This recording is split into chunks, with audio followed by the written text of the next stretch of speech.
Bonjour les amis, donc bienvenue à vous. Je suis Nicolas André à Recreio dos Bandeirantes. Alors là je suis au bord de la route dans la direction du parc naturel de la réserve de Grumari. Là je me dirige, pour ceux qui me connaissent, je vais voir mon amoureuse. Et je vais vous faire visiter un peu le coin. Et je me suis dit que ça pouvait changer, voilà, de faire des vidéos en marchant un peu. Voilà, parce que je suis un très bon pédagogue dans cette pratique de la pédagogie. Qu'est-ce que ça veut dire la pédagogie ? Si vous regardez l'étymologie sur notre ami Wikipédia, vous trouverez que ça vient d'un terme grec, de l'étymologie, pour dire accompagner, élever les enfants. Alors regardez, ça c'est la plage de Secreto, là où nous avons construit un projet économique au début, puis là le temple va bientôt ouvrir, parce que voilà, mon rôle ici c'est lama bouddhiste, donner des enseignements et faire des soins, des accompagnements dans un temple ici à Estrada da Pontal, sur la route de Grumari, entre la fin de la ville de Recreio et vers le parc naturel de la réserve. Et voilà, donc on donne des enseignements de gnose au temple. Et ma spécialité à moi est les enseignements du yoga au niveau de l'Inde, de l'Ashtanga Yoga, la lignée traditionnelle de Krishnamacharya, et aussi des soins ayurvédiques et des soins alchimiques, parce que je suis passionné par l'alchimie. Voilà, mon Dieu. Et donc je viendrai vous partager sur plusieurs vidéos là, de cette façon ou d'autres.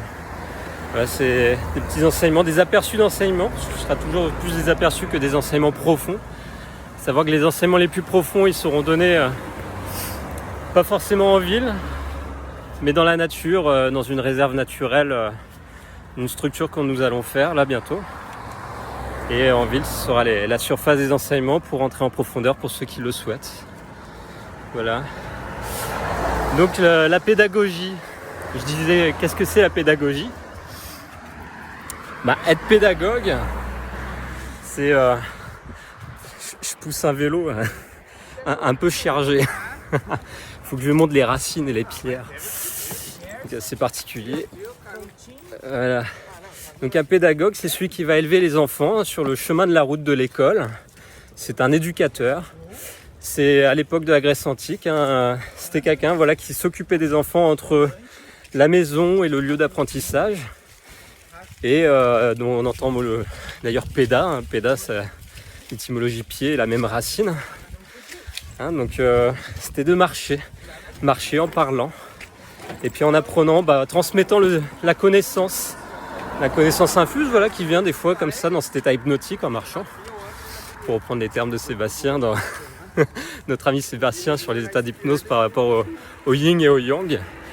C'est vrai que la marche nous met dans un état de transe qui nous permet d'avoir des informations qui descendent plus facilement en nous-mêmes. Bonjour. Voilà. Donc pour l'instant je fais une petite pause. Là, je vais avoir une descente. Je vais la faire sur le vélo mais pas avec le téléphone.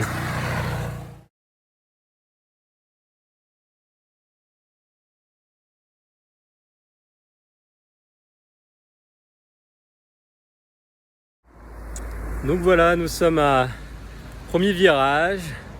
Je fais un petit balayage de la vue, vous voyez. Avec Recreio, là-bas vous pouvez voir. Hop là, Dos Bandeirantes, tout le long, là, le rivage. Et le temple qui se trouve, voilà, vous voyez Praia de Secreto, aqui là. Et derrière, en fait, derrière la butte, au pied de la montagne, il y a un carrefour et c'est le temple bouddhiste qui est là-bas, là à 1000 de Praia da Pontal. Donc ce que je vous disais, la pédagogie, c'est un mot que j'aime bien parce que depuis que je suis gamin, je vais apprendre aux autres. D'ailleurs, les adultes, ils me regardaient avec des grands yeux, il apprend plus petit, c'est un professeur. Et puis pendant des années, moi, j'avais pas eu confiance en moi jusqu'à ce que j'ai eu des graves problèmes de santé. Et puis hop, le regard des autres, plus rien à faire. Et j'ai commencé à pratiquer à fond les arts du cirque. Ça m'a permis d'avoir une passion constructive pendant plusieurs années. Ça m'a sorti de la maladie et des problèmes d'addiction de drogue qui m'ont causé beaucoup de problèmes de santé. Et puis j'ai découvert le yoga comme on dit ici à Rio, en portugais, en brésilien. Et le yoga m'a beaucoup apporté dans un équilibre, une harmonie de l'être que je n'avais pas forcément avec une vie déstructurée de la culture punk et tougher. Parce que j'aimais pas ma vie et j'étais dans l'optique de mourir à 20 ans quand j'en avais 15. Voilà, donc je suis mort psychiquement. Je suis allé à l'hôpital psychiatrique pendant 2 mois à 21 ans. Et puis j'ai ressuscité, on va dire, dans l'hôpital grâce à une séance de sophrologie. Un sophrologue qui a été pour moi comme le sommet de cette montagne, une source qui descendait de la montagne et que j'ai pu m'abreuver pendant cette séance d'une heure avec le sophrologue. Et j'étais au fond du puits. Au bout d'un mois, il y a un trou. Au bout d'un mois, j'en pouvais plus de cet hôpital. Et puis, il ne voulait pas me laisser sortir, donc j'ai joué le jeu. J'étais dans l'hôpital psychiatrique et j'ai fait oui, je vais prendre des médicaments et oui, je vais faire tout ce que vous me dites, la psychiatrie, l'accompagnement psychiatrique et toute la déstructuration si ça vous amuse. Et puis pour rassurer ma famille, j'ai fait oui, je vais écouter les médecins. Mais au fond de moi-même, j'avais peur, je voulais pas rester là-dedans parce que j'avais peur de rester un fou, comme je voyais dans les films depuis que je suis petit. Genre je vole au-dessus d'un nid de coucou avec l'Indien qui parle pas et puis Jack Nicholson qui veut le rebelle mais qui se fait totalement déboulonner en fait. Donc j'ai pas joué ce jeu-là, j'ai plutôt joué le jeu de la carte de l'obéissance, mais en même temps en gardant la porte de sortie intérieurement, en sachant qu'il y avait une autre possibilité, je le sentais au fond de moi-même. Et cette autre possibilité, c'est après mes 21 ans, après une petite période de reconstruction grâce à la médecine chinoise et le yoga traditionnel, que j'ai pu voir qu'est-ce que j'avais vécu en fait en réalité dans le fond. Et comment mieux m'en sortir avec des solutions dites naturelles et traditionnelles, au-delà de la médecine folle d'il y a à peine 2 siècles qui joue aux apprentis sorciers et qui malheureusement fait beaucoup de dégâts en faisant pas assez attention aux effets secondaires sur les plans subtils de l'être. Les plans subtils, c'est quoi ? C'est ce que le psychologue ne va pas forcément voir, c'est les états d'âme au niveau du rôle que l'âme a sur Terre. C'est plutôt dans le métier de numérologie, d'astrologie qu'on peut le voir, mais un psychologue n'est pas formé à ça. C'est plutôt un psychothérapeute d'une vision traditionnelle comme bouddhiste, comme je pratique, qui a cette vision, mais pas forcément le système psychiatrique qui a inversé toutes les valeurs spirituelles. Donc voilà, je pourrais mieux vous en parler je vais faire peut-être une petite vidéo comme ça et puis je ferai des petits exposés. En tout cas, voilà, je voulais souhaiter vous partager un peu ce chemin que j'ai vécu sur le chemin.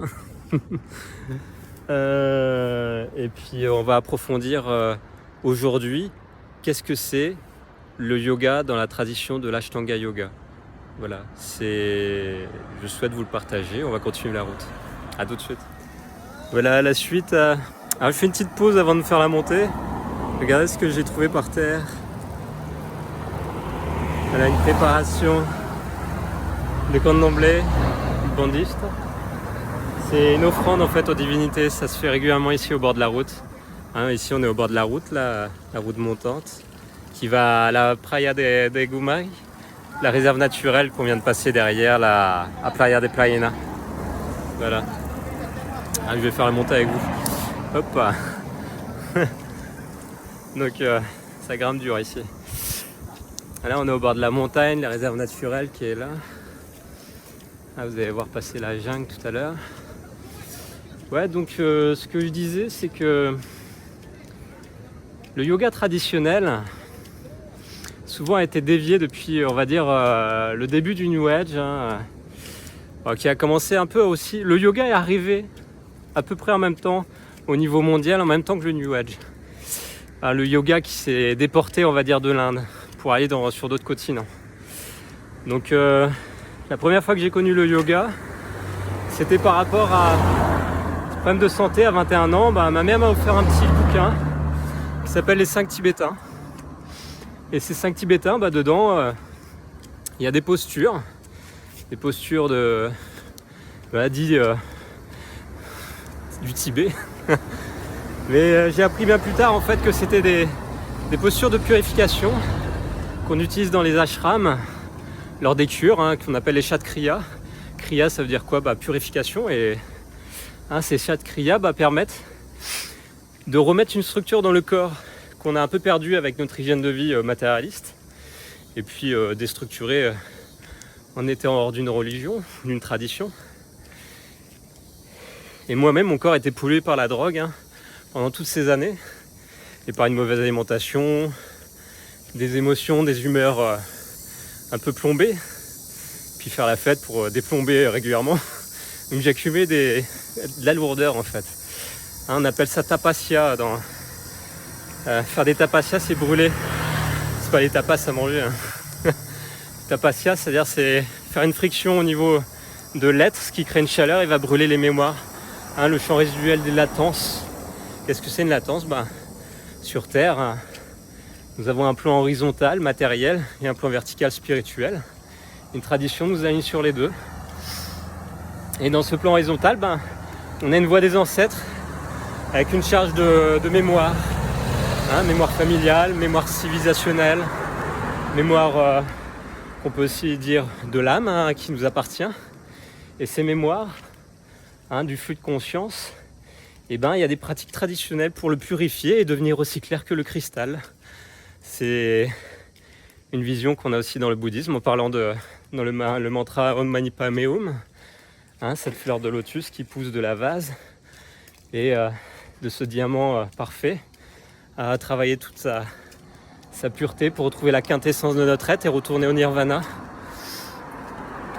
Donc voilà le but du yoga traditionnel, et qui a été enseigné dans la lignée où je suis par Patanjali. Les Yoga Sutras de Patanjali sont la base référentielle des textes sacrés pour pratiquer, et qui a été transmis par une entité qu'on appelle Adishesha. Adishesha, le grand serpent blanc. Ça vous rappelle pas quelque chose? Donc si vous vous souvenez un peu des histoires d'Anunnaki avec Enlil et Enki, ces histoires d'êtres qui seraient venus d'une autre civilisation et d'une autre temporalité, une autre galaxie même, on dirait. Et dans les écrits sacrés du monde, d'où les Upanishads, les Védas, les livres indiens qui ont plus de 10 000 ans d'existence, qui se sont transmis de millénaire en millénaire entre les sages, les pandits, pour dire que à l'heure actuelle, nous sommes rien comparé à ces civilisations d'il y a plusieurs milliers d'années, car il y a une cyclicité dans la nature sur 4 saisons, et que actuellement nous sommes dans le plus bas de l'hiver. Le plus bas de l'hiver, c'est-à-dire que nous avons perdu conscience de notre spiritualité. Nous savons même plus où est le chemin à notre naissance pour se mettre dans une conscience qu'il existe une spiritualité. D'où la folie qu'on peut vivre en faisant n'importe quoi, en prenant de la drogue et en n'ayant pas de sages qui guident notre société, mais des démons en fait. Mais oui, parce que c'est c'est cette ère-là qu'on appelle le Kali Yuga en Inde. Le Kali Yuga, une ère dirigée par la déesse Kali, la déesse de la destruction, et qu'on retrouvera cet âge d'or après cette fin des temps, qu'on exprime dans différents écrits sacrés, tels que la Bible avec l'Apocalypse et les tribulations. Cette vision prophétique est vue dans à peu près toutes les traditions qui ont gardé leur lumière ancestrale. Voilà, on arrive à la descente. Je vous dis à plus tard.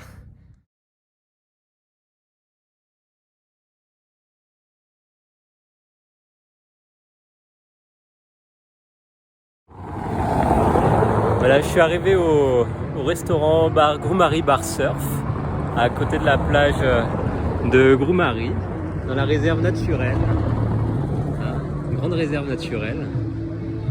Et donc je vais vous inviter dans ce restaurant-bar pour parler un peu.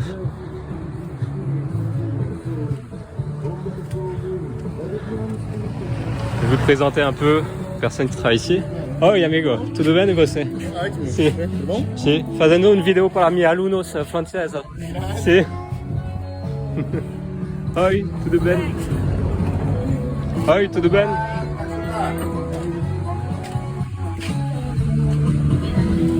Tudo bem? Sur la plage de Gourmari.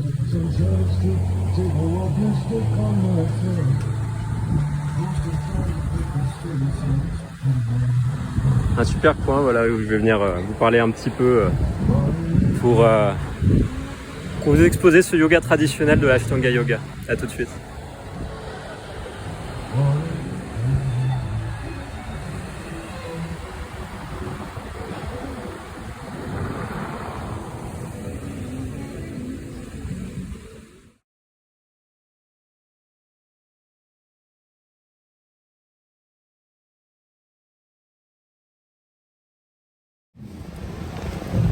Donc sur ces trois couleurs de l'alchimie traditionnelle, rouge, blanc et noir, je vais vous parler du yoga. Le yoga dans la tradition de l'Ashtanga Yoga, de l'Anini Krishnamacharya, à la vôtre, c'est un super bon jus d'ananas, frais, fait avec amour. Voilà, donc sans alcool, hein, parce que la fête est plus folle sans alcool. Surtout dans le yoga, on apprendra qu'en fait toutes les drogues qu'on peut prendre à l'extérieur, moi qui étais un psychonaute qui faisait plein d'expériences avant avec les drogues, bah, j'ai décidé de vivre les mêmes effets sans les drogues. Et oui, c'est possible de vivre tous les effets des drogues sans prendre de drogue, grâce à une hygiène de vie.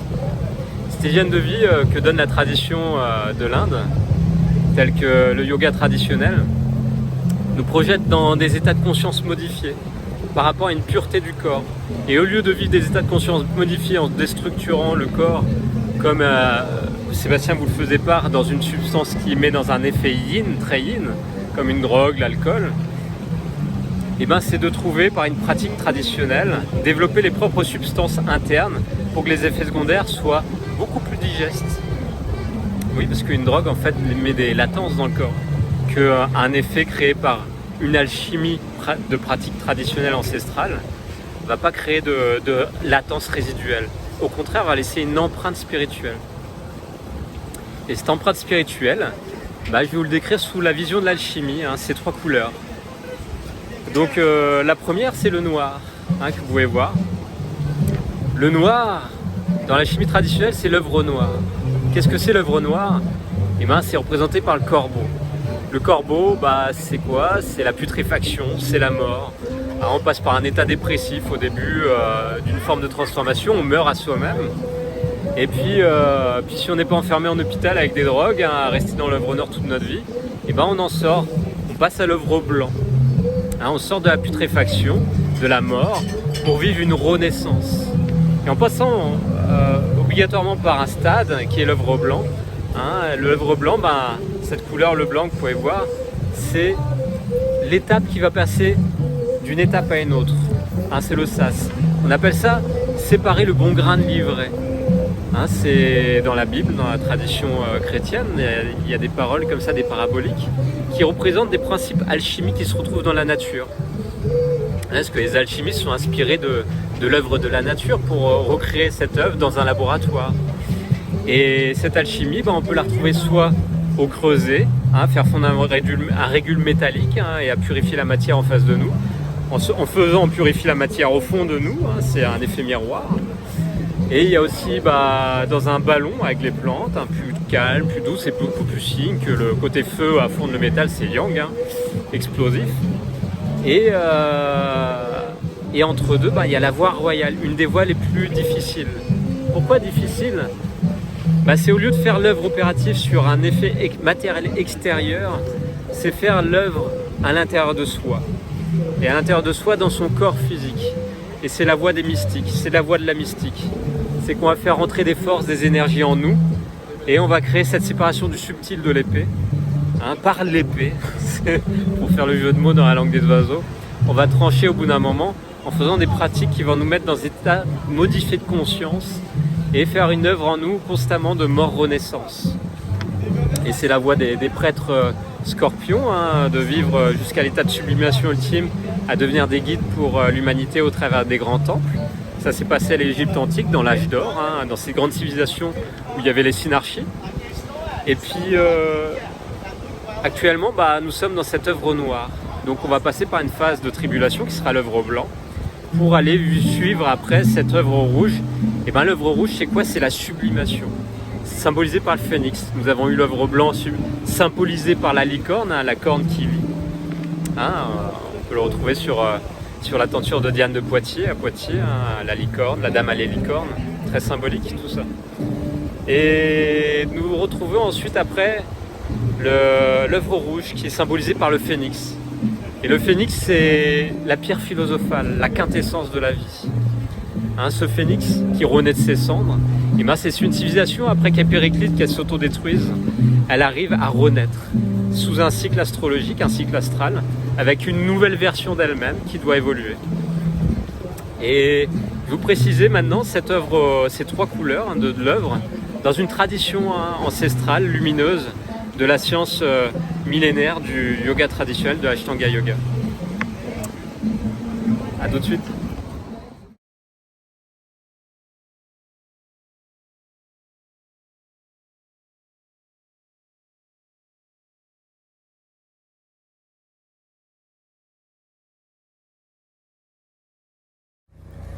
C'est sous les arbres que je reprends sur la route cette pédagogie à pied, à pousser le vélo.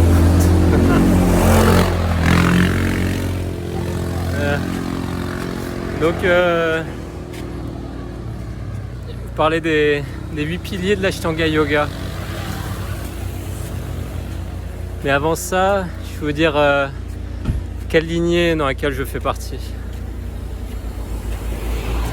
Là, on entre dans la jungle de la réserve naturelle, oui. Les voitures passent au milieu, mais moi c'est au bord de la mer. Après, elle est plus sauvage là-bas au loin.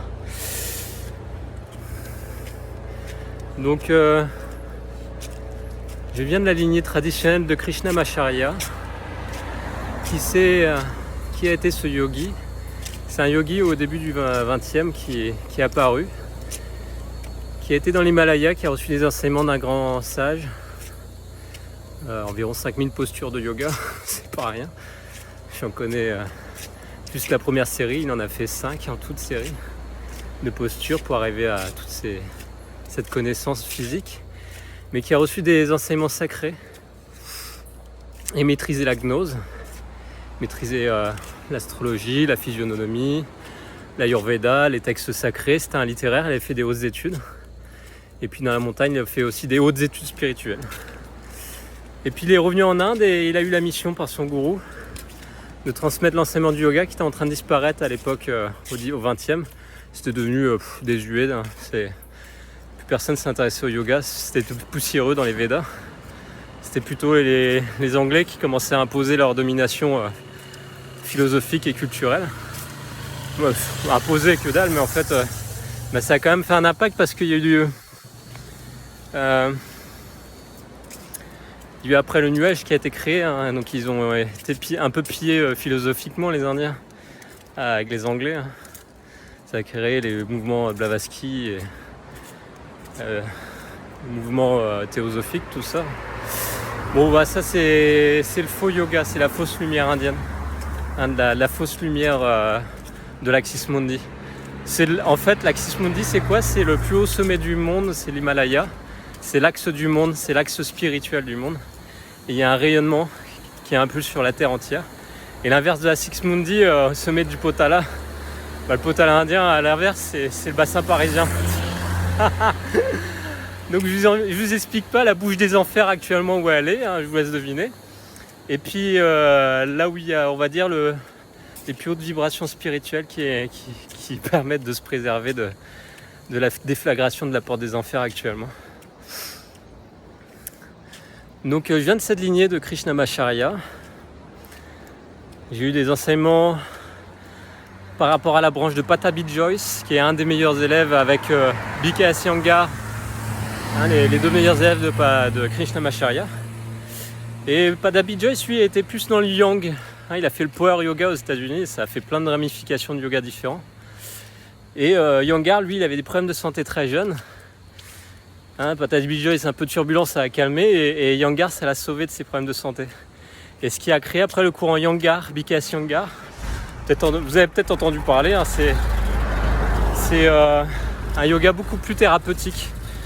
Et je fais des accompagnements en cabinet, j'utilise ce yoga. Une fois que les personnes que j'accompagne, elles ont besoin d'aller plus loin dans le développement spirituel, qui est ma vision de la véritable thérapeutique, c'est pas de faire un soin comme un médicament, non, c'est d'emmener la personne à trouver le médicament à l'intérieur d'elle, le remède, la panacée. Ça, c'est tout recherche d'alchimiste. La panacée, elle n'est pas forcément à l'extérieur, elle est dans notre prise de conscience de qui nous sommes. Et comme disaient les Grecs à l'époque, à l'entrée des temples de Delphes, connais-toi toi-même et tu connaîtras l'univers et les dieux. Et donc, l'Ashtanga Yoga, Ashtanga, ça veut dire quoi? Ça veut dire 8 piliers. Et yoga, c'est avec la racine yug, qui veut dire se relier à Dieu par le souffle.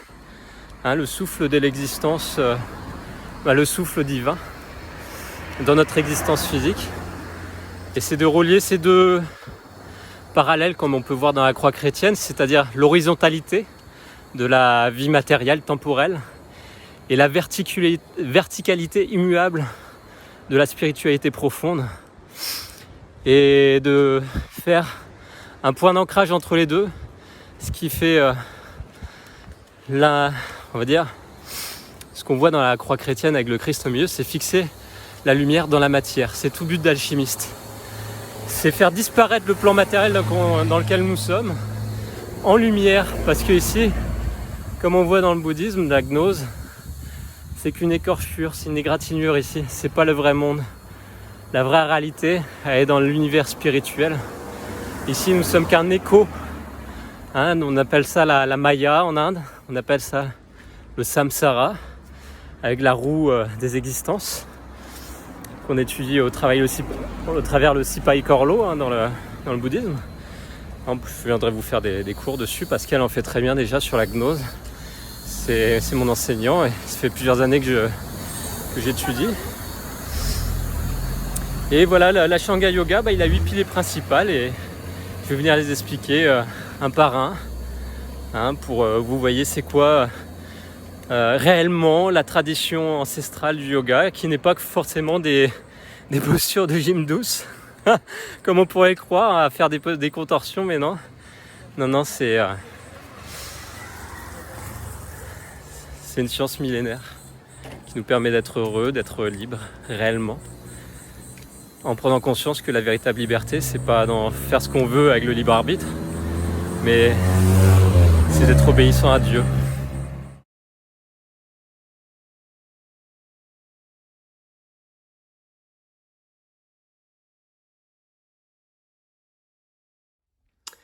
Alors, nous voilà arrivés ici au tableau. Ça change au bord de la route, au bord de la nature, de la plage de Gourmarie. Alors, c'est un autre jour, je fais la vidéo en plusieurs fois. Donc, je vous ai dit que vous rentrerez en détail dans la description de l'Ashtanga Yoga. Donc, vous pouvez voir là 8 piliers fondamentaux de l'Ashtanga Yoga. Qu'est-ce que ça veut dire Ashtanga? Ashtanga veut dire 8 piliers du yoga traditionnel. Donc, ces 8 piliers sont les fondements du yoga, qui viennent des textes des Yoga Sutras de Patanjali, qui sont les textes fondateurs.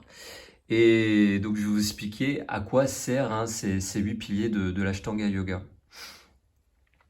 Alors, comme je vous disais, c'est une science ancestrale, le yoga traditionnel. C'est une science qui permet quoi exactement, réellement? Se relier à Dieu par la pratique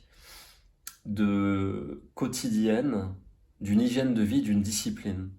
Voilà, cela permet en fait de chasser on va dire, l'incohérence déstructurante du mental, hein, le côté aussi qu'on appelle du champ mémoriel, des mémoires qu'on a au fond de nous-mêmes, hein, qui sont des latences qui nous empêchent d'être heureux, par des pratiques, hein, des fondements d'une science ancestrale qui viennent des sages, et en Inde qui est pratiquée par rapport au texte fondateur des Yoga Sutras de Patanjali et des Védas, hein, de l'Advaita aussi Vedanta, qui est les textes fondateurs des grandes philosophies indiennes, qui permettent de retrouver une clarté au fond de soi-même et un état de conscience profond d'unité, hein, dans ce monde dualiste, et d'être heureux en fait, de se libérer de la souffrance. Donc on parle des 8 piliers de l'Ashtanga Yoga, hein, ça peut rejoindre aussi les 8 chemins vertueux qu'on voit dans le bouddhisme, hein, des nobles vérités du Bouddha. Donc je vais vous exprimer ces 8 piliers fondateurs, hein, qu'on voit au fil d'un cours, d'une séance, ou en tout cas lors d'une transmission traditionnelle, hein, qu'on voit d'abord les niyamas et les yamas. Alors qu'est-ce que c'est ces deux termes en sanskrit, hein, en indien, hein, ces deux côtés-là, ça représente le sens moral. Hein, donc la morale. Donc le sens moral des niyamas et yamas, c'est les ordonnances. Hein, nous précisons dans toutes les religions du monde qu'il y a un côté règles à respecter, des règles dites vertueuses, hein, par rapport à des vices qui nous empêchent d'être heureux. Hein, c'est pas pour rien, c'est que ça va structurer notre être, hein, d'une façon déjà physique, hein, on va dire des ordonnances et des observances, que veut dire niyamas et yama. Hein, on ne doit pas voler, on ne doit pas mentir, on doit être le plus juste, le non-violent, hein, c'est les observances primaires. Donc on a les 10 commandements dans les textes sacrés qui appartiennent à notre culture. Il va y avoir dans d'autres textes sacrés de d'autres cultures, voilà, des règles sociales à respecter dans le monde, hein, qui vont créer un état d'être au niveau psychique, au niveau émotionnel et au niveau physique, qui va permettre à l'être humain de se développer d'une façon vertueuse en collectivité et pour aller vers un meilleur devenir, hein, de la société, de la civilisation. Donc qu'est-ce qui se passe, hein, quand on ne les respecte pas? Ça fait ressortir des latences comme ça de ce champ mémoriel, hein, on appelle ça les inframondes, hein, dans une vision traditionnelle de l'arbre de mort, dans la vision hébraïque, hein, par rapport à l'arbre de vie qui nous permet de retourner vers l'unité de Dieu. Hein. Et quand on ne respecte pas ces plans moraux, hein, nous commençons à laisser rentrer en nous des résidus psychiques, des énergies pas top, des présences qui nous empêchent en fait d'être heureux. C'est pour ça que les traditions, les religions existent, hein, ça permet de structurer d'une façon le plus équilibrante une société, hein, pour l'emmener à son devenir le plus juste, le plus bon et le plus vrai. Donc ça c'est le premier, hein, le premier sens, hein, qu'on développe, c'est les niyamas et les yamas, la morale, donc qui va aussi avoir une forme de devoir. On va, comme les chemins vertueux, on va devoir mettre en place ces devoirs, comme la purification, le côté discipline, hein, et pour avancer au plus juste déjà sur la base. Alors, une fois qu'on maîtrise déjà cette base traditionnelle, hein, qu'on respecte, on a un sens moral, on va pouvoir rentrer dans la pratique. Donc ici jusque là, hein, asana, pranayama et pratyahara, nous sommes dans le sens pratique. Donc à ce moment-là, nous allons commencer à rentrer dans la technique. La technique, hein, donc vous pouvez connaître, vous avez tous vu des vidéos, des stages peut-être, vous avez fait partie d'écoles de yoga, où vous avez fait peut-être de la gym douce et vous avez fait des postures. On appelle ça, hein, les asanas. Donc les asanas, elles nous permettent de nous mettre dans un état de structure corporelle, hein, pour se mettre en phase avec nos émotions par le souffle, la concentration, et qui va nous faire descendre, hein, d'agitation où au début du cours on peut être un peu agité. Donc ça c'est le sens pratique. Une fois qu'on développe son sens moral, on peut passer à la classe supérieure.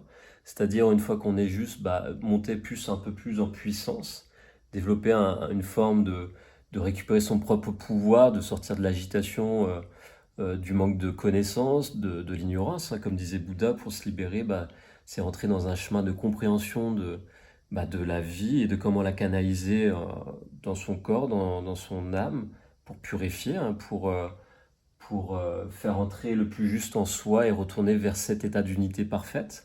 Hein, c'est la réintégration de l'âme dans toute sa splendeur, sa beauté, qui est un peu fragmentée dans notre réalité à l'heure actuelle. Donc pour ce faire, on aura des pratiques. Donc les pratiques, hein, vous avez les asanas, qui les postures, hein, qu'on voit dans les cours de yoga. Donc sur un an, vous avez toute une série de postures qui va vous mettre du plus basique, hein. Normalement, le yoga doit s'adapter, hein, aux personnes. Malheureusement, moi, ce que j'ai vu, c'est que le yoga avait, par rapport au professeur, il avait tendance à faire des cours avec une vingtaine de personnes dans la même pièce, mais pas adapter d'une façon traditionnelle le yoga aux personnes. Donc, moi, ce qui m'est arrivé, c'est que j'ai commencé à apprendre le yoga tout seul avec des livres. Après, j'ai rencontré un prof comme ça lors de petits stages que j'ai fait. Et puis, ça m'a permis de voir ça m'a permis de m'aider de sortir déjà de mes problèmes physiques et d'addiction un peu, hein, avec un suivi de médecine chinoise, de naturopathie, de différentes expériences avec différents groupes, hein, pour prendre conscience de partie de moi-même, hein. Et puis j'étais à un certain niveau de compréhension.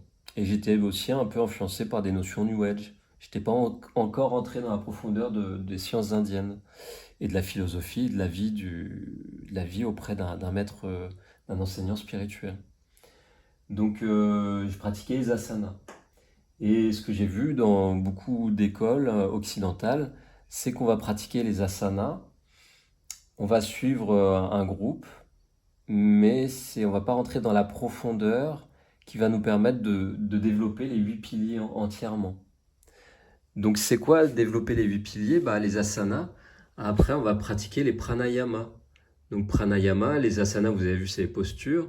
Pranayama, c'est quoi? Prana, c'est le principe de l'énergie. Hein, énergie, c'est pas forcément le bon terme, mais de présence intelligente, hein, de force-forme, hein, qui vient de l'Inde. Et yama, c'est de les guider en soi dans le corps. Donc les pranayamas permettent de trouver de la clarté, hein, dans le corps par le souffle, avec les postures. Hein, on peut pratiquer les postures en respirant consciemment sur les mouvements, et puis petit à petit arrêter les postures et de faire des exercices de respiration en étant assis en posture de méditation. Alors c'est pas encore la méditation à ce niveau-là, mais c'est la préparation à se préparer mentalement, à se préparer dans le corps, hein, pour apaiser les émotions, parce que souvent on est rempli d'agitation. Hein, cette agitation qu'on peut voir dans les exercices de pratique du souffle, c'est de respirer pour calmer l'agitation qu'on a en soi, dans ses émotions, dans le corps. Hein, comme je vous dis, je suis passionné d'alchimie, et on parle de 3 principes principaux dans l'alchimie traditionnelle.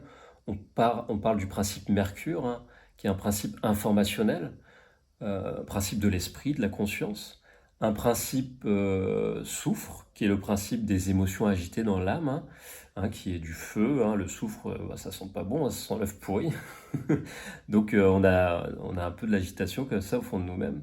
Et puis le principe sel, celui qui est au milieu des deux, hein, qui scelle l'esprit et le corps, hein, l'âme, dans la matière, et qui va permettre de se développer spirituellement, hein, par ces 3 principes principaux de l'alchimie traditionnelle.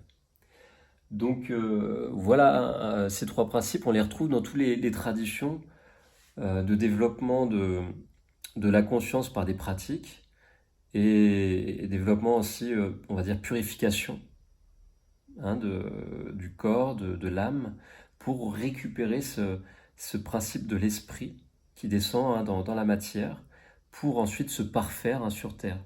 On dit dans la maçonnerie, c'est tailler sa pierre. On part d'une pierre brute, hein, à la base, un peu chaotique, Et puis on vient bien la tailler pour trouver que cette pierre devienne un diamant et ce diamant après rayonne la lumière d'une façon parfaite dans toutes les directions par ses multiples facettes. Et cette pierre taillée, c'est un peu notre identité primaire qu'on va parfaire et qui sera la pierre d'achoppement de notre cathédrale spirituelle qu'on développe au fond de nous-mêmes.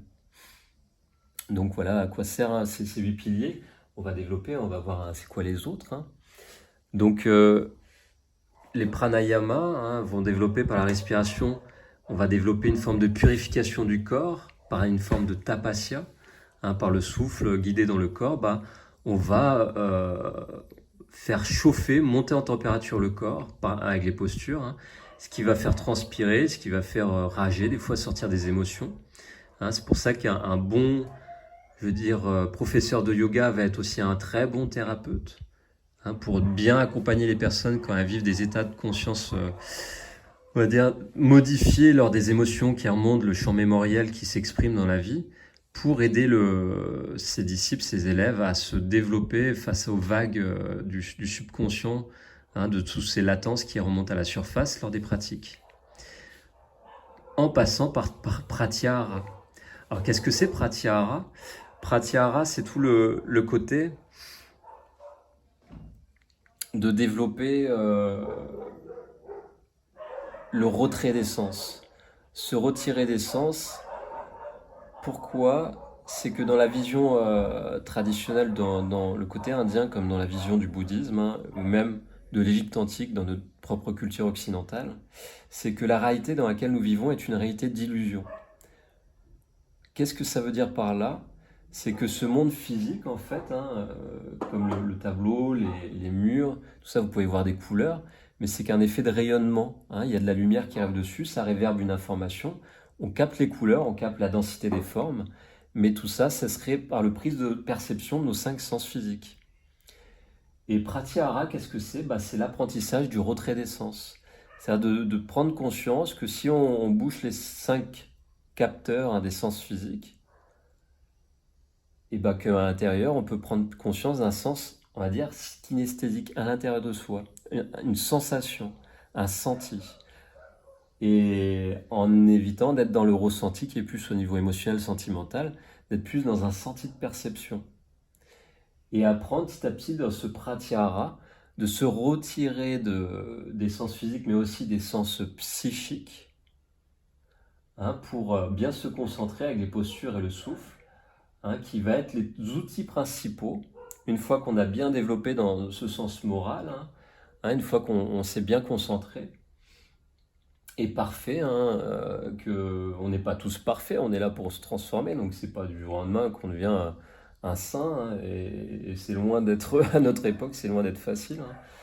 Donc voilà, pour arriver dans ce côté plus, on va dire, apaisé, moins agité, on va passer par ces principes de techniques de base qui sont les asanas, les postures qui vont faire travailler la rectitude du corps, la souplesse, qui va donner des qualités au niveau de la vie de tous les jours, dans le psychisme, dans la vie relationnelle.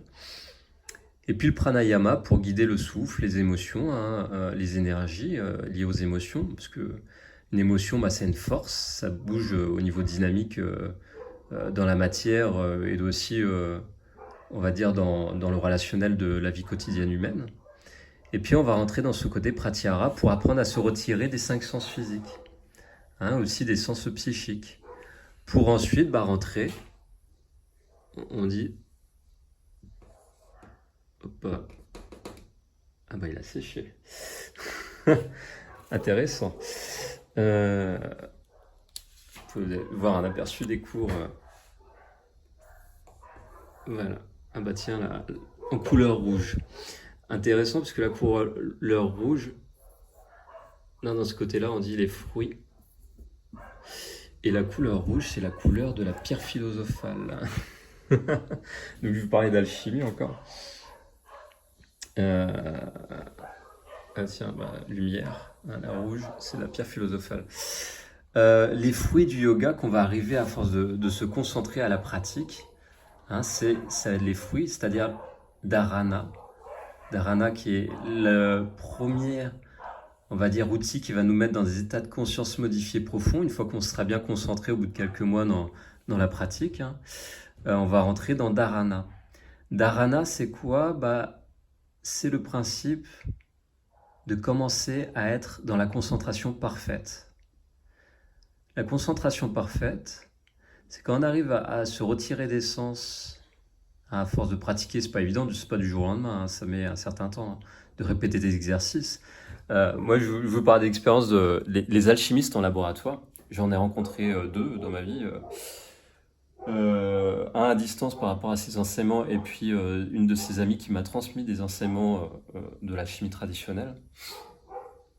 C'est qu'au bout d'un moment, l'alchimiste il en a tellement marre que ça marche pas, son opération en laboratoire, qu'il pète les plombs, il explose, quoi, il en peut plus. Donc il jette les clés du laboratoire, il dit plus jamais je reviendrai mettre les pieds ici, c'est impossible, j'arriverai jamais. Donc il passe par toutes les couleurs, hein, des 7 mondes, des 7 émotions, hein, primaires.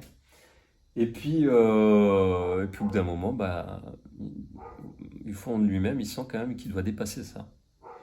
Donc il arrive dans ce côté de Dharana. Dharana, c'est de rentrer dans la concentration parfaite.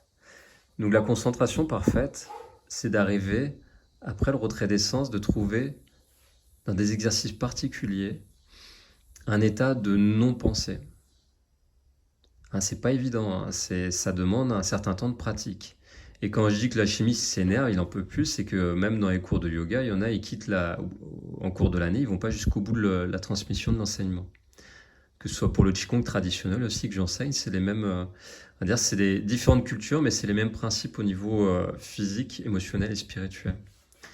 Et une fois qu'on arrive à bien se concentrer, hein, lors d'une heure, moi je donne des cours d'1 heure et demie en cours particulier, hein, ou maximum 3 personnes, hein, parce qu'après je peux pas apporter une bonne concentration par rapport à la qualité que je veux donner. Et on va arriver dans Dhyana. Dhyana, c'est pas du jour au lendemain, c'est au bout de quelques temps de pratique, hein, c'est apprendre la méditation réelle. Et qu'est-ce que c'est la méditation réelle? C'est pas en se posant d'une minute à l'autre qu'on va arriver dans un état de non-pensée. Dhyana, la méditation réelle, c'est de rentrer dans un état non dualiste et de sentir, de vivre la présence de Dieu, de l'unité de Dieu dans le corps. Donc pour ce faire, on va devoir passer par les 8 piliers, les premiers piliers, c'est-à-dire être juste dans son relationnel humain, hein, pour émaner, on va dire, une bonne présence et avoir la bénédiction de Dieu sur nous. Se parfaire dans la posture, transformer notre corps tel une pierre qu'on va tailler pour laisser passer au mieux cette lumière, la guider par le souffle, le pranayama, se retirer du voile des illusions par le pratyahara, hein, qui est de sortir de cet abysse d'informations qu'on est tout le temps pris dans les sens, hein, par les 5 sens, hein, dans l'agitation, pour apprendre à s'apaiser dans la concentration. Et au final, de trouver un état non-dualiste dans une pensée apaisée et de plus en plus écartée pour vivre la non-dualité qui est la véritable méditation, c'est-à-dire de concentrer un espace entre deux pensées. Et cet espace, au début, il est tout petit, hein, c'est un espace, on ne pense pas, mais on sent un instant la présence qui nous traverse. Petit à petit, on agrandit l'espace, et puis, puis au final, on arrive à une présence constante. Les artistes souvent le vivent, hein, dans leur création, état créateur, ils vivent cette conscience quand ils sont en plein développement de leur créativité. Ils sont en pleine conscience, ils canalisent la conscience, ils ont des idées qui les inspirent et ils créent leur œuvre et ils sont pleinement concentrés. Pour arriver au plus haut degré du yoga traditionnel, qu'on parle de samadhi. Hein, samadhi, c'est l'état d'être, le fruit le plus pur, hein, du yoga, hein, que je parlerai de pierre philosophale dans le yoga. C'est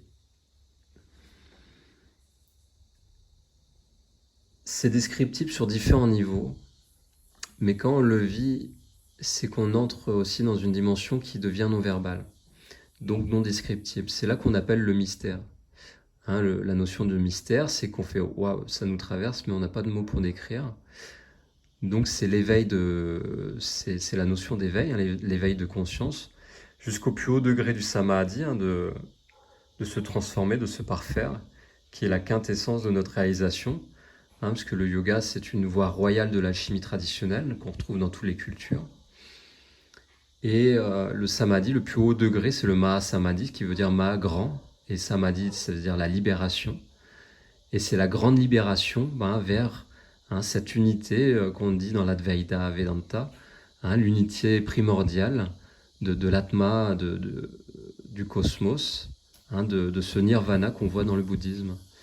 Et de se libérer dans cet état d'être infini, de retrouver cette réalité normalement qui fait partie de notre être primordial, mais qu'on a oublié un peu en venant sur Terre dans cette vie dualiste, mais qu'on capte des fois hein, dans des instants magiques de notre existence. Donc voilà, vous avez les 8 piliers, les 8 fondements hein, du yoga traditionnel, là, par 3 phases, hein, la morale, la pratique, et qui sont les fruits hein, au final du yoga traditionnel. Voilà, donc en étudiant ces textes, les Yoga Sutras de Patanjali, vous aurez beaucoup plus de précision hein, sur tout le développement de la structure de la philosophie d'un des bijoux, des pierres les mieux taillées de l'Inde, comme la Dvaita Vedanta, hein, où il y a aussi, dans la Bhagavad Gita, vous trouverez aussi dans les textes sacrés, je pense, les Upanishads, hein, aussi les chants des Védas, hein, parce qu'il y a plusieurs Védas, hein, plusieurs tomes des Védas, c'est énorme, hein, toute la philosophie indienne. Et je vous invite à les étudier, et puis si vous le souhaitez, à rentrer dans un cours que je propose d'Ashtanga Yoga. Hein, donc j'accompagne souvent des personnes en cabinet, comme ça à distance.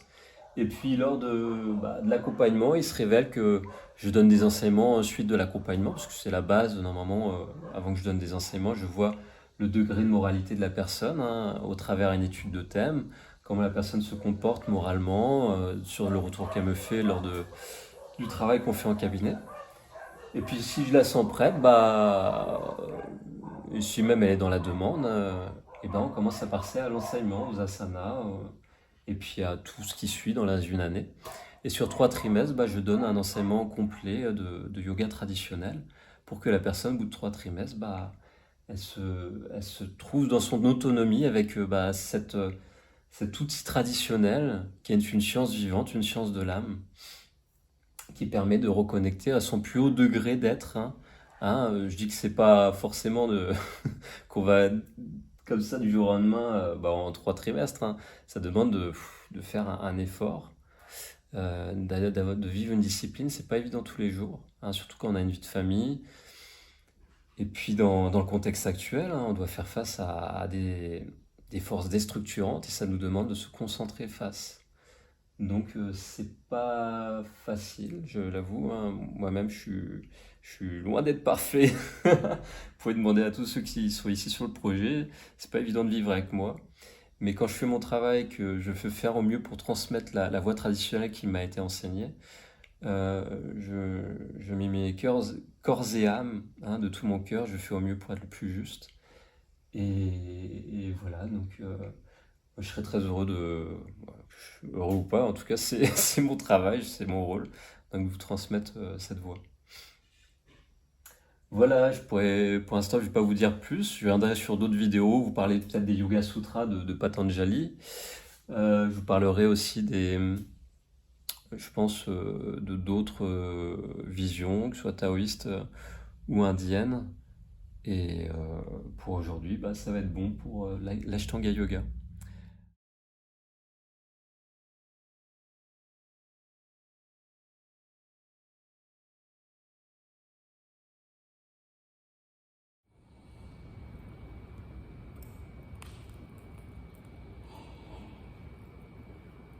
Suyaha swaha,